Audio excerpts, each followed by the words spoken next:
L'alimentation est un droit et manger un vote.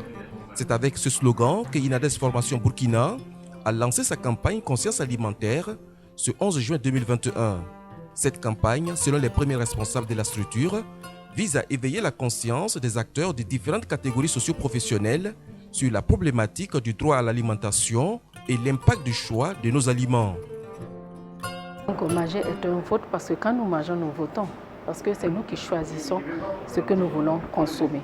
C'est un choix de consommer des produits sains ou des produits qui ne sont pas sains. La production aussi, c'est un choix de produire une production saine ou bien une production qui nuit à la santé. Donc nous voulons par là interpeller les populations, toute la chaîne, les producteurs du champ à l'assiette, les producteurs, les consommateurs, les distributeurs, de faire le bon choix de produire, le bon choix de transformer, le bon choix de contribuer à faire parvenir la nourriture à tout le monde pour que nous ayons sincèrement une alimentation saine et durable. Je me réjouis d'être présent au lancement de cette campagne qui constitue une initiative louable pour le renforcement de la construction des systèmes alimentaires à caractère sain et durable.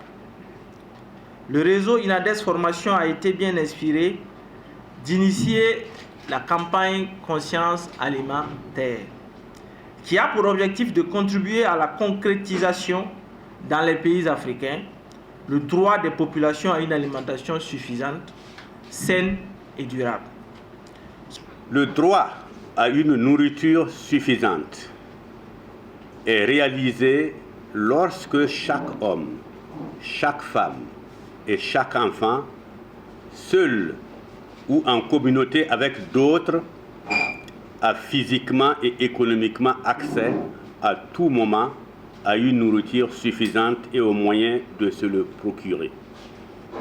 La production, la transformation, l'emballage et le stockage de l'alimentation doivent respecter les normes internationales reconnues en matière de sécurité alimentaire.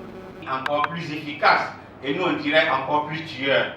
Ce lancement a connu la présence de représentants d'organisations de la société civile, des autorités administratives, d'hommes des médias et des acteurs issus du monde de la recherche. Plusieurs communications ont été livrées lors de ce lancement pour faire l'état des aliments que nous consommons aujourd'hui et les mesures à prendre pour atteindre les objectifs que Inades Formation Burkina s'est fixés. Le droit à l'alimentation, ce n'est pas seulement une question de quantité, c'est une question de qualité. Donc il faut, si nous voulons produire durablement et manger et vivre plus longtemps, nous avons intérêt à changer dès maintenant notre façon de produire parce que ce n'est pas tenable. Et les pesticides, les entrants que nous utilisons affectent durablement nos santé. Et comme je l'ai montré tout à l'heure, de nombreuses recherches sérieuses montrent que ça n'affecte pas seulement peut-être une, deux personnes, une génération. Lorsque vous avez donc des produits chimiques qui s'installent dans votre système alimentaire, il peut affecter les personnes jusqu'à la 3e génération. Et je pense qu'en termes de vie, ce n'est pas ce que nous souhaitons. Alors, cette campagne représente beaucoup parce qu'il est temps, comme on l'a dit, de passer à l'action. Il est temps qu'on puisse aller vers une alimentation consciente. Il est temps que notre façon de manger exprime nos sentiments, exprime nos valeurs, exprime nos attentes. On ne doit plus se contenter de bourrer le ventre, mais il est temps que toutes les couches de la population aient accès à une alimentation consciente qui lui permette vraiment de s'épanouir. Quand tu veux quelque chose, c'est possible, mais si on est laissé à nous-mêmes, même quand c'est mauvais, tu manges, si tu vas mourir, mais tu es obligé de survivre jusqu'à ta mort. La question de qualité, c'est un choix. Nous sommes dans un pays, nous sommes dans un État. On peut prendre nos précautions pour produire sain. Mais si on se dit qu'on sait quoi faire, ça devient compliqué. Bien avant qu'on ait les produits chimiques en pareil, on produisait. Nous avons des haricots et autres qui s'adaptaient à nos conditions sans traitement chimique. On produisait notre sorgho, même le maïs, avec nos composts et autres, on produisait le maïs sans engrais, etc. Mais en même temps, les besoins économiques sont venus. Les gens préfèrent l'argent que leur santé. Il ressort que ce que nous consommons est loin d'être des aliments de qualité et c'est le mode de production de ces aliments qui est pointé du doigt à cause de l'utilisation des pesticides, des herbicides et des fertilisants chimiques qui affectent non seulement la plante, l'environnement, mais aussi la santé du consommateur. Vraiment, là où on est en train d'aller, l'air est grave. Il faut que tous les acteurs, nous mobilisons pour revoir ce que nous consommons. Mais revoir ce que nous consommons veut dire d'abord revoir ce que nous produisons. Comment nous produisons. C'est vrai qu'on a pris des bouches à nourrir, mais la qualité est importante. Il faut désormais qu'on inverse les tendances, non pas la quantité, mais la qualité. Et pour la qualité, il faut faire attention aux pesticides qu'on utilise. Il y a ce qui est réglementé, il y a ce qui est accepté, il y a ce qui n'est pas accepté. Donc les pesticides qui ne sont pas acceptés là, il faut arrêter carrément de les utiliser et qu'on utilise ce qui est homologué. Tout est une question de volonté et de choix. Et le changement, il commence d'abord par moi-même. Si on attend que l'autre change, le changement ne va jamais venir. Donc par nous consommateurs, c'est nous consommateurs qui allons dicter nos choix, nos besoins aux producteurs, aux transformateurs, aux industriels.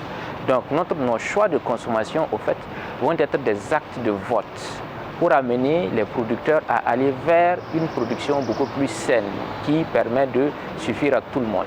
Aujourd'hui, les études scientifiques le prouvent. L'agroécologie, l'agriculture biologique permet de nourrir le monde. Voilà, il y a pas mal de travaux qui permettent de prouver que l'agriculture écologique permet de produire 2 fois plus d'aliments que l'agriculture conventionnelle. Il faut simplement qu'on ait le courage de sortir de nos zones de confort.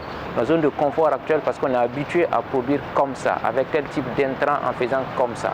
Voilà, le changement fait mal. Donc sortir de ces zones de confort nous permettra justement de résoudre cet écueil. Sinon forcément nous allons droit au mur et tôt ou tard on est obligé de changer.